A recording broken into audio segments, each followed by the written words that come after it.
This video is going to derive the math expression for spring potential energy, describe a few other things about springs along the way. First off, some basics. The rest position of the spring, if you just lay it down flat on the table, that rest position is called the equilibrium position. We're going to measure everything from the equilibrium position, and we're going to make all distances, either to the right or the left of what I have drawn on the screen, as being positive. So if I take this spring and I pull on it with a force, then I'm going to pull it to some position far away from the equilibrium position. And that's going to be my distance. I'm going to call it x. So x is my distance from equilibrium to wherever it's stretched. Now if I squish the spring, x is still the distance to where it squishes, and it's going to be positive no matter which way I do it. If I think about the spring in terms of a free body diagram, the dot's the spring, and I'm pulling it to the right with some kind of force, and then the spring's force is always going to oppose whatever I do. If I push on it, the spring's going to oppose it. But it's always going to oppose whatever I'm trying to do with this. So because of that, when we write the Hooke's law, the expression for the spring, we write it as F is equal to negative kx. And the negative is there because the spring always opposes whatever we're trying to do. But in reality, when we actually start using this, we're going to use it really as the absolute value of the force, and that's going to be equal to the absolute value of negative kx. So we'll tend to end up writing it as F equals kx, or thinking about it as F equals kx. But in Hooke's law, it's actually F is equal to negative kx. So with Hooke's law, F is equal to negative kx, where F is the stretch or compression force, and it's measured in newtons because it is a force. K is the force constant, sometimes called the spring constant, and it's measured in newtons per meter. If you rearrange F equals kx for K, you'll see that K is equal to F over x, which is newtons over meters. So that's where it comes from.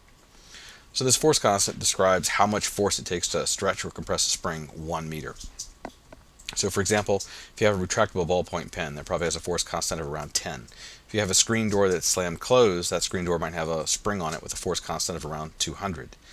If you look at a big truck, you look at the springs on the truck, they might have a force constant of 30,000 newtons per meter, or maybe even 60,000 newtons per meter, depending upon the size of the truck. So there's a lot of variance in the force constant. If you had a slinky, that would have a force constant of about 2 newtons per meter. It's so small when you hold it upside down it just stretches itself. And x is the distance of stretch or compression. So again, think about why is the k negative?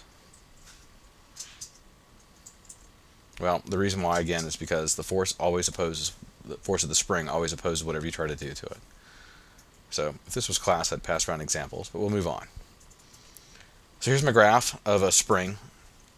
And you can see I've got this blue line, it's a diagonal line, and so that's a function of force and displacement. So because it's F equals kx, whatever I do to F, I also do to x, which gives me a nice linear line like this. But F equals kx, we'll write it as the force of the spring just as the equation F equals kx. So if I think about this and I want to figure out how much energy is stored in the spring, I can look at work. Remember, work can be found by finding the area under the curve on a force versus displacement graph. So if I take my spring and I stretch it some distance x, then the area between the curve and the axis, that's the amount of work that's done. And it's a triangle in this case. So the area is the work, and the area of the triangle is 1/2 base times height. So therefore the work is found on this as 1/2 base times height. But the base I'm defining with the variable x, and the height is f, but I'm going to write it as kx because f equals kx. So therefore work is equal to 1/2 x times kx, which is 1/2 kx squared. But whenever we talk about work by a conservative force, and that's what the spring is, because if I squish the spring, I get the energy back out of it. If I stretch it, I get the energy again back out of it. So it's a conservative force. And whenever we talk about the work of conservative forces, we refer to those as potential energies. So the potential energy stored in the spring is 1/2 kx squared. So I'll write it as Pe subscript s is equal to 1/2 kx squared. Now if you have a spring or you have a problem where something's hitting a spring and you want to know about the energy in the spring and you're a little confused, you can always go to this simple question. You can always wonder, at this location, is the spring compressed or stretched? And if it is, then you have energy stored in the spring in the form of 1/2 kx squared. If it's not stretched or compressed, wherever the object is, then there's no energy stored in the spring in the form of anything.